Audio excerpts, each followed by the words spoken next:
It's Wednesday again, so that means it's time for another update blog. But first to check out the other post this week. We only had one other one, and it was about the scouting and scaling for the Chambers of Xeric. Since I'm not too familiar with the raid myself, we'll just cover this quickly. So it seems like their proposal to be able to fix scouting is going to be the ability to choose the raid size between 5 and 8 rooms. You can have a specific layout. You also get to specify which encounters you'll run into. You don't have to customize the raid, there will be presets to choose from, and basically a competition layout for speedrunners to be able to compete with each other, even though this one is low priority. You'd also be shown the cost of your raid, which would be 500k to customize. The pre-existing beginner-friendly ones would have a lower fee, and additional cost to scale, starting at 100k and dropping 1k per extra player, so 100 to 99 to 98, etc.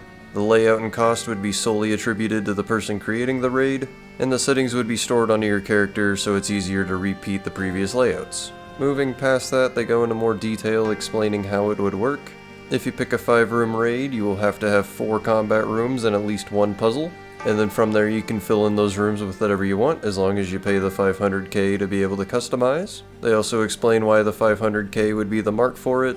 They want you to be getting 80% of it back, and they think an average raid would basically come to 420k GP from drops, minus uniques, purely the common drops. And in terms of the extra players being at 100,000, each invisible player can add up to 10,000 points in the raid, which roughly translates into 100k GP. Like I said, I'm not too versed in the raid, so I can't speak entirely on it from my perspective. I just think that the prices are a little bit high. The 500k customization would probably feel a little bit better at 400,000. That way you're at least going to be making something out of the raid if you happen to not get uniques. And we all know how it is to go dry with drops. Like I said, I'm not an expert in this, so if you happen to be, take a short survey by clicking the link in the blog. Like always, I'll leave that link in the description. Give them your feedback to see how we could better improve Chambers of Xeric. But alongside the blog post yesterday on the 3rd, we also got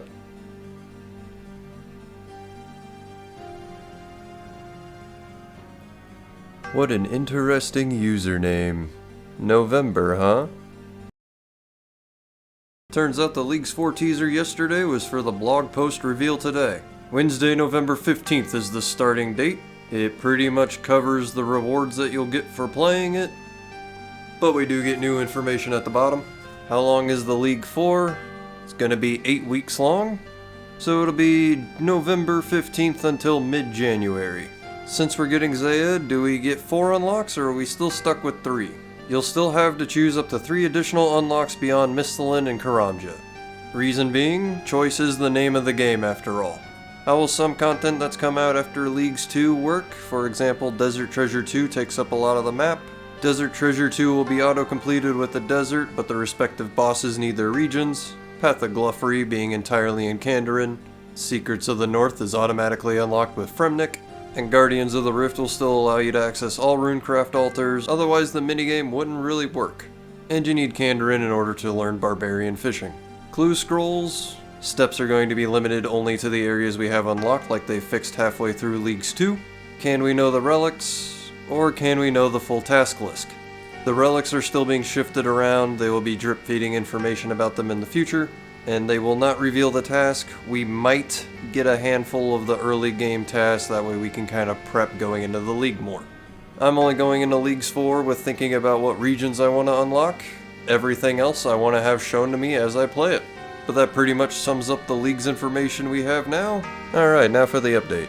Right off the bat, they're starting their 4th game jam today. Because of that, we will not be having an update next week.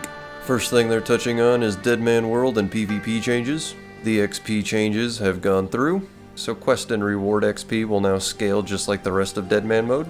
So if you're playing it with protection, you have 20 times at level 1 up to 10 times at level 50. And if you don't have protection, it's half with 10 times at level 1 and 5 times at level 50. While also now no longer losing experience on Deadman, you will still lose your 10 most valuable items, and if you already have insured experience, you can talk to the NPC for a refund on it. Purdue Shop got an update. He will now carry the Book of the Dead, the Evandis Flail, Ava's devices, still needing a Vorkath head for the assembler version, and the Chronicle all added to his shop. as well as now being able to buy in bulk the Lunar Ring, Beacon Ring, and all 6 of the God Books. Not a crazy update, but a welcome one nonetheless. And in other news, it looks like we finally have a fix for people leeching in Guardians of the Rift.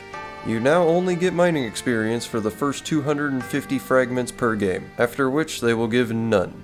Glad to see this later rather than never, and I think that's a fine cap considering even in a solo it only takes about 100 fragments to run an entire game. Glad to see this change, however it won't entirely fix leeching since I still believe people will AFK it without participating purely to get the passive minor runecraft XP. I don't know if we'd be able to bring in some sort of participation bar for Guardians of the Rift, but I will take this over nothing for an attempt to get rid of the leechers in it. You can now click through the invisible parts of the skill guide.